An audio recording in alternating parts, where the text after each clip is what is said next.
খুবই জরুরি এটা। আপনারা ধরেন এগুলো ক্লিয়ার না হয়ে, আমি এখানে ইলিয়াস জয়েন করছে, ইলিয়াস এবার একবারে 4টা পাস করছে। ইলিয়াস আছেন না?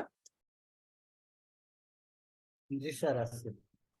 কিন্তু ও আজকে আমাকে বলছিল, আজকে ফার্মেও বলছিল, হ্যাঁ, যে স্যার এইটা একটু ডিটেইলে পড়তে হবে। এটা ডিটেইলে এই জন্য পড়তে হবে যে এটা আসলে এই যে মার্জিনাল কস্টিং বা হচ্ছে যে এর কথা বললাম, আপনার হচ্ছে ডাইরেক্ট কস্টিং, এটা নিয়মটা কিরকম সেটা হচ্ছে, আমরা তো সেলস, নেট সেলস জানি বা সেলসই লিখি, নেট সেলসই ধরে নিব। সেলস আসবে একটা ফিগার, লেটস সে যে কোনো একটা অ্যামাউন্ট আমরা বসাবো এখানে, যে কোনো একটা, লেটস সে 100, হ্যাঁ, 1000, সরি। তো যে কোনো একটা ফিগার আমরা এখানে বসালাম। তারপরে অ্যাপ্রোচটা কি হবে, আমরা লিখবো হচ্ছে লেস, কি লিখবো বলেন তো, কি বাদ দিব এখানে? ভেরিয়েবল, ভেরিয়েবল কস্ট, সব ভেরিয়েবল কস্ট বাদ দিব, ঠিক আছে? ওকে, সো ভেরিয়েবল কস্ট ধরলাম, লেটস সে 600। এখন এটা বাদ দিয়ে যেটা পাবো এটাকে আমরা কি বলতে পারি বলেন তো? Sir marginal production cost. না না, আমরা যেটা বাদ দেওয়ার পরে যে এই যে পেলাম এটা, এখানে যে গ্রোস প্রফিট। না না না, এইখানেই হচ্ছে আপনাদের একটু, কন্ট্রিবিউশন মার্জিন। হ্যাঁ, কত, কে বললেন এটা, কে বললেন? কন্টি, এইগুলো কিন্তু এইটা কিন্তু এই টার্ম গুলো না শিখলে আসলে হচ্ছে আমরা এইটা শেষ করতে পারবো না, এটা এই মানে এটা পাস করতে পারবো না। আমাদেরকে টার্ম গুলো শিখতে হবে। আমি কিন্তু একটু বেসিক ধরে ধরে একদম A to Z বলছি। তাহলে কি বললাম, আমি বললাম হচ্ছে যে আপনাদের এখানে যে সেলস থেকে যখন ভেরিয়েবল কস্ট বাদ দিব, তখন হচ্ছে ভেরিয়েবল কস্ট বাদ দেওয়ার পর যেটা পাবো এটা সিএম বলে, contribution margin. So management accounting এর ক্ষেত্রে এটা খুবই খুবই ইম্পর্টেন্ট একটা ইস্যু, যে contribution margin. So contribution margin বুঝতে কারো কোনো অসুবিধা আছে? এখন কন্ট্রিবিউশন মার্জিনের সংজ্ঞাটা বলেন তো, যে কন্ট্রিবিউশন সংখ্যা আমরা কিভাবে দিতে পারি,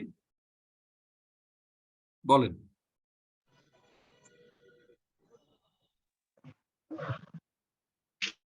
Sales minus variable cost equal to contribution margin. Exactly, exactly. তাহলে এখানে বাদ দিয়ে আমরা কি বাদ দিব পরে? এরপর বাদ দিব হচ্ছে ফিক্সড কস্ট, না?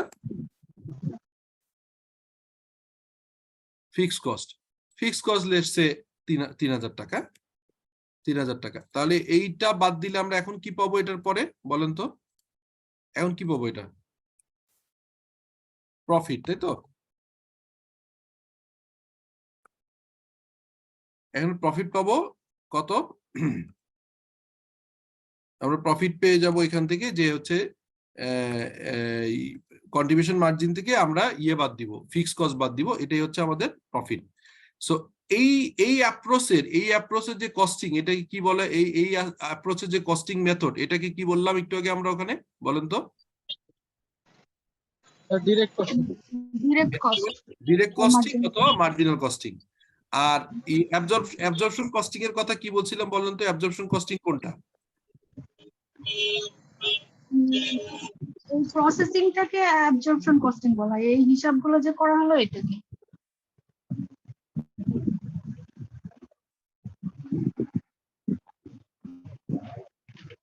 আচ্ছা, মিউট করে দেন। অ্যাবজর্পশন কস্টিং তো আমরা জানি, অ্যাবজর্পশন কস্টিং তো আমরা জানি, সেটা হচ্ছে এখানে এই যে একইভাবে সেলস থাকবে, ইয়ে মিউট করে দেন। লেস যাবে হচ্ছে এখানে, আর ওই ভেরিয়েবল কস্ট ফিক্সড কস্ট বাদ যাবে না। এখানে কি যাবে বলেন তো? সিওজিএস, সিওজিএস লেটস সে কত আপনার, সিওজিএস লেটস সে ধরলাম একটু তর্কের খাতিরে 7। এটা আপনার এক্সাম্পল আকারে বলছি।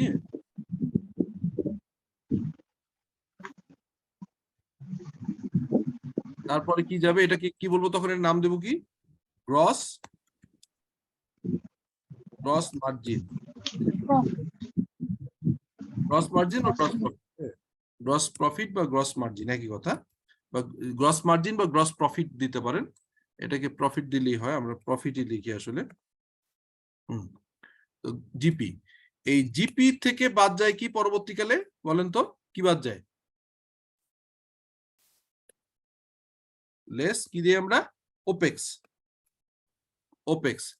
যে কোনো আমরা সবগুলো ওপেক্স একসাথে দিয়ে দিলাম, লেটস সে হচ্ছে 2000 টাকা। তাহলে আমরা এখানে মার্জিন কত পেলাম? এখানেও কিন্তু মার্জিন এই 1000 টাকাই থাকলো, মানে নেট প্রফিট কিন্তু এনপি, নেট প্রফিট আমরা পেলাম 1000 টাকাই। এখন বলেন যে এইটা বুঝতে কারো কোনো অসুবিধা আছে কিনা?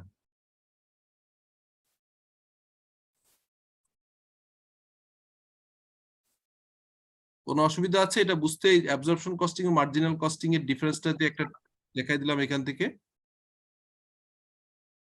অনেকের কাছে নতুন লাগলো আজকে এটা, না? বলেন।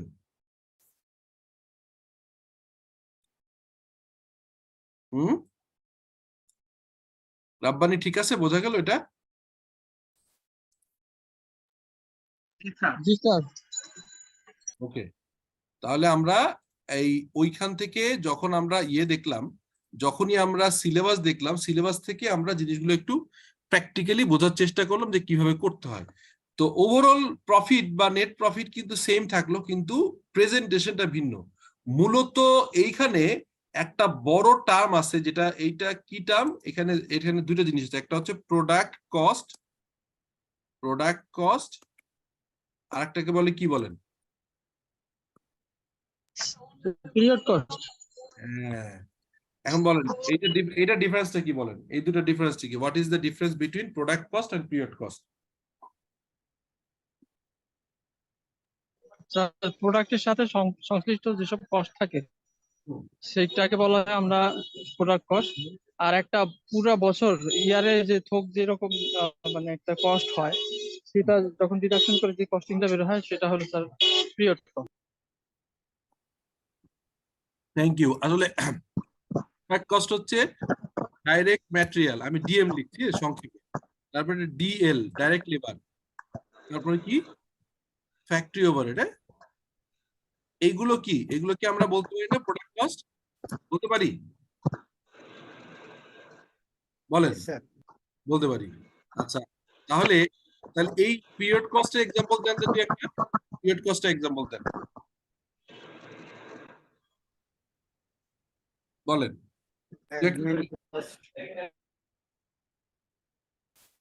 অ্যাডমিন কস্ট, হ্যাঁ, তারপরে marketing cost, selling and distribution. হ্যাঁ মার্কেটিং কস্ট, হ্যাঁ দুই একটা সেলিং এন্ড ডিস্ট্রিবিউশন। আচ্ছা, তাহলে ডিস্ট্রিবিউশন কস্ট। আচ্ছা, এখন দেখেন এই দুটোর ভিতরে, হ্যাঁ এই দুটোর ভিতরে ডিফারেন্সটা কি বলেন তো? প্রোডাক্ট কস্ট এবং হচ্ছে পিরিয়ড কস্টের ভিতরে বেসিক ডিফারেন্সটা কোথায় হলো বলেন? কি ডিফারেন্স হলো বলেন তো?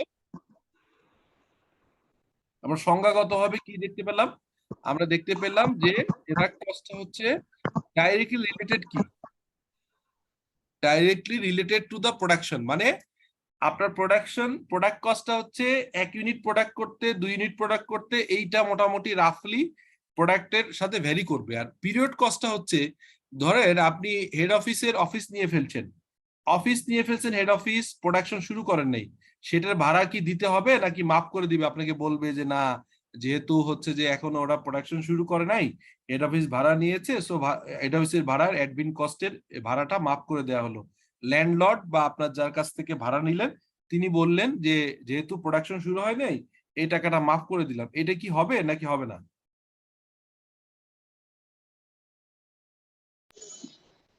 কি হবে বলেন তো ঘটনা? ফিক্সড কস্ট কখনোই মাফ হবে না স্যার।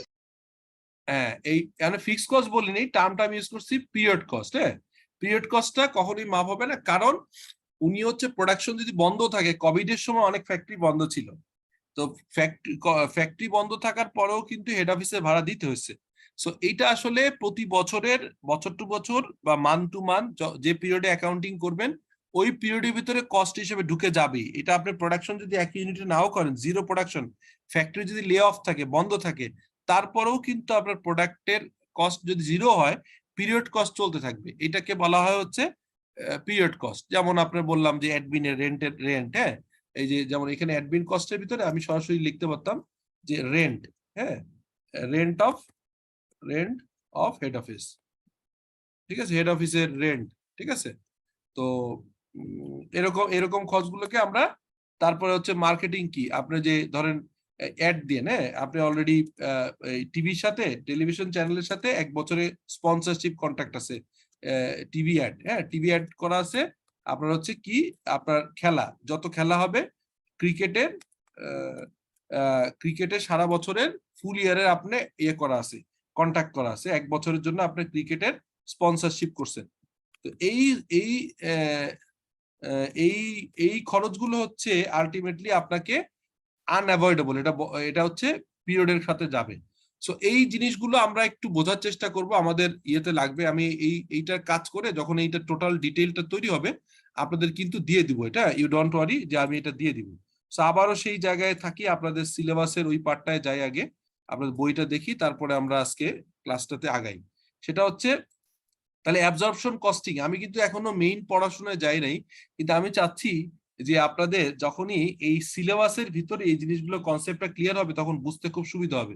তাহলে আমি কি বললাম প্রথমে, একদম প্রথম লাইন থেকেই বলছিলাম কস্ট ইনফরমেশন। কস্ট ইনফরমেশন মানে কস্টিং রিলেটেড সমস্ত তথ্য, যেমন র মেটেরিয়ালের প্রকিউরমেন্ট কত, তার ভিতরে সিএনএফ চার্জ কত, তার ভিতরে হ্যান্ডলিং চার্জ কত, এগুলো আমাদের ইম্পর্টেন্ট হয়। মানে প্রত্যেকটা আপনার আইটেমের কস্ট ইনফরমেশন গুলো ইম্পর্টেন্ট, এবং এটা আমরা বিভিন্ন পারপাস ইউজ হয় সেটা আমরা দেখব। এরপরে কস্টের ক্লাসিফিকেশন, এই জায়গাটাতে বলেন তো ফিক্সড কস্ট, ভেরিয়েবল খরচ এবং ডাইরেক্ট এবং ইনডাইরেক্ট কস্ট, এইটার মানে কি, এই কথাটা কি বলতে পারবেন?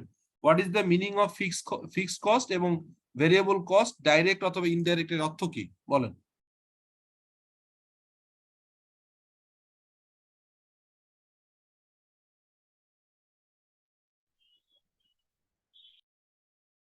বলবেন কেউ?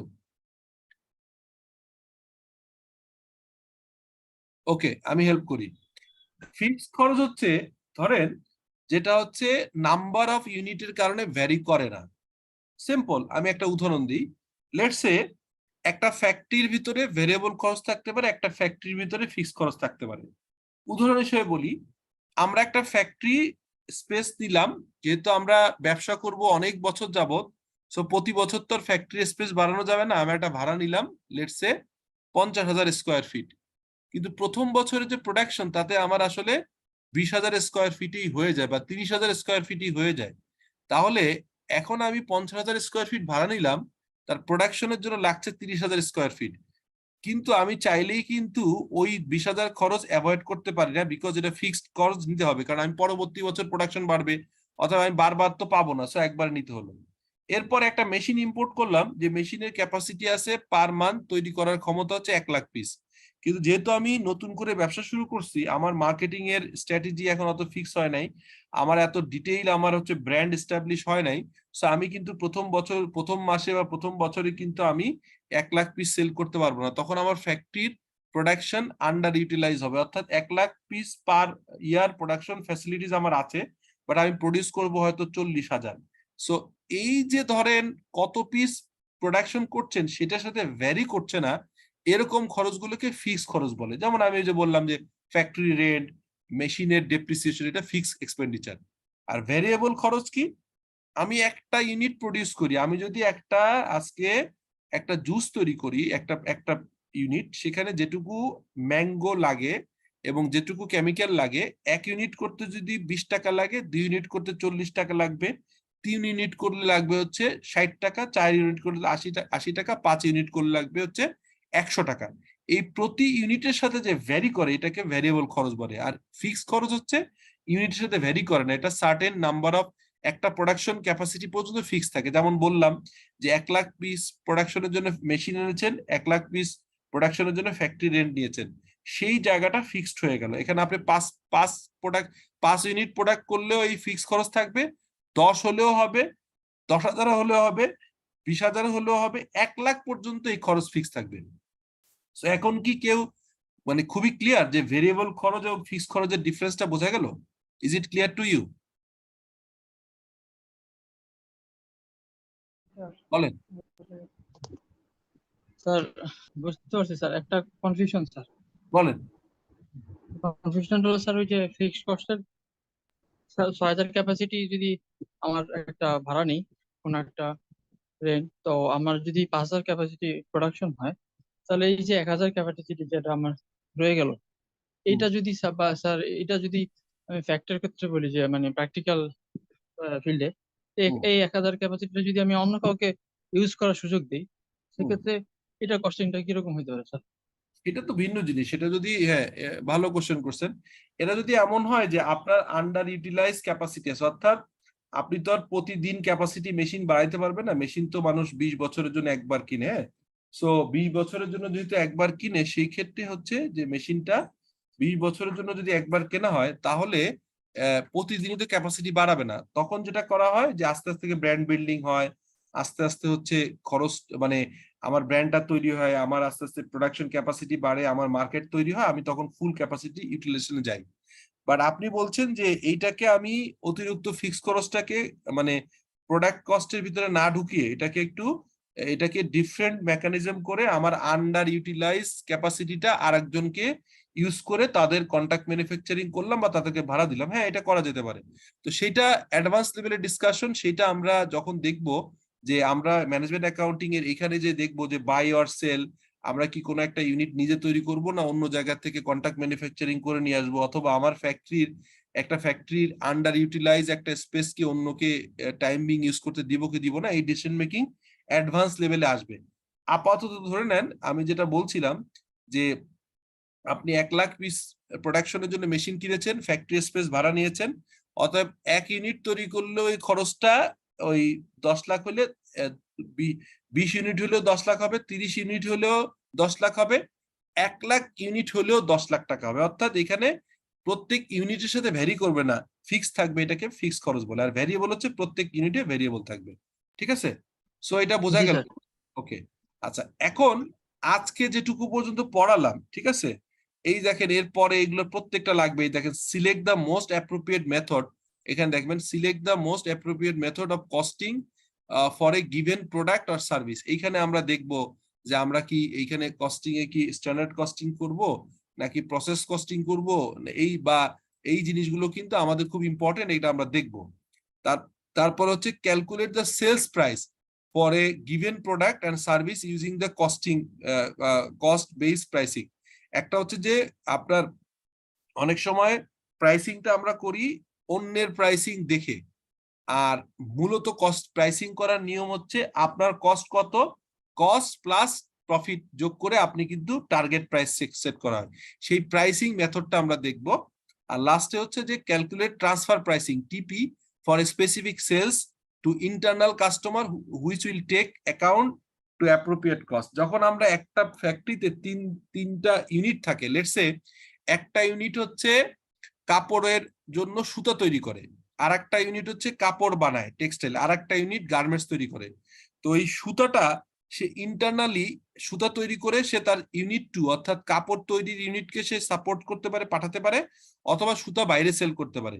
তাহলে এখন আমি যদি এই কাপড়ের এই সুতা তৈরির ইউনিটকে একটা প্রফিট সেন্টার হিসেবে ডিক্লেয়ার করি, কাপড় তৈরির ইউনিটকে একটা প্রফিট সেন্টার হিসেবে ডিক্লেয়ার করি, এবং আরএমজি যেটা টেক্সটাইলে সরাসরি জামা বানাচ্ছে অথবা প্যান্ট বানাচ্ছে, সেই ইউনিটকে যদি প্রফিট সেন্টার হিসেবে বলি, তাহলে প্রত্যেকেরই কিন্তু প্রফিটেবিলিটি আলাদা হবে। সেই জায়গায় আমরা কিন্তু তাদেরকে আলাদা আলাদা প্রফিটেবিলিটি বের করতে হয়। তখন সুতা তৈরি করার যে খরচ, সাথে প্রফিট রাখবেন কি রাখবেন না, টেক্সটাইল ডিভিশনকে যখন পাঠাবেন, যখন কাপড় তৈরির ইউনিটকে পাঠাবেন, তখন কি আপনি এটা কত টাকা প্রাইসিং করবেন, এটাকে বলে ট্রান্সফার প্রাইসিং। সো এই যে সাবজেক্টটা, এই যে কস্টিং এন্ড প্রাইসিং 25 মার্কসের যে সাবজেক্টের আপনার 4 ভাগের 1 ভাগ, অত্যন্ত ইন্টারেস্টিং। আজকে সিলেবাসের শুধু চ্যাপ্টার ধরে ডিসকাস করলাম, এটার প্রত্যেকটা জিনিস খুবই এলাবোরেটলি আমি ডিসকাস করব, এবং আপনারা শুধু পাস করবেন না, আমার এই ক্লাসে যদি কন্টিনিউ করেন, তাহলে সবচেয়ে যেটা সুবিধা হবে আমি বিশ্বাস করি, পাস করার সঙ্গে সঙ্গে নলেজটা অনেক ওয়াইড হবে, কারণ আমি প্র্যাকটিক্যালি এইটার একদম প্র্যাকটিক্যাল এক্সাম্পল দেখিয়ে দেখিয়ে করাবো। হ্যাঁ, সো ফার আজকে খালি আপনার সিলেবাসের 4 ভাগের 1 ভাগের বেসিক ডিসকাশনটা করলাম। যেহেতু অলরেডি আমাদের কথা ছিল যে আমরা 45 মিনিট ক্লাস নিব, অলরেডি 44 মিনিট হয়ে গেছে। সো কোনো কোশ্চেন আছে, বা আমরা কবে ক্লাস নিব, আমরা কি প্রতি বুধবার আপাতত নিব নাকি বৃহস্পতিবার নিব? এবং এই 7টা 20-এর ক্লাস রেখেছি এই জন্য, মাগরিবের নামাজ শেষ করে ক্লাসে জয়েন করতে করতে 7টা 7:15 বেজে যায়, 5 মিনিট হাতে রেখে 7:20 করেছি। আর যেহেতু এই ক্লাসগুলো আমাদের পরবর্তীকালে আবার অন্য ক্লাস আছে, সেজন্য আমাদের 8:15 শেষ করতে হবে, এই কারণে রেখেছি আপাতত। বাট আপনাদের আগ্রহ দেখলে এই ক্লাসগুলো লম্বা করা যাবে এবং সব সপ্তাহে ক্লাসের সংখ্যা বাড়ানো যাবে। সো আমরা কি বুধবার নিব না বৃহস্পতিবার নিব বলেন, নাকি মঙ্গলবার নিব? What do you think? বা অন্য যে কোনো দিন, কোন দিন নিব? বুধবার বুধবার। আচ্ছা, তাহলে আমরা নেক্সট ক্লাসটা 7:20 আগামী বুধবার নিব। 7:20 থেকে ওই ক্লাসটা লম্বা করব, 7:20 থেকে 8:30 পর্যন্ত নিব, অর্থাৎ 1 ঘন্টা 10 মিনিট নিব। কারণ ওই দিন আমরা এইগুলোর ডিটেইল দেখবো। আজকে তো ওভারঅল ডিসকাশন করলাম। তো এখন যেটা হবে, এই ক্লাসের রেকর্ডিংটা আপনাদের যে গ্রুপটা যেখানে জয়েন করছেন, এই গ্রুপে আমি এটা রেকর্ডিংটা তুলে দিব।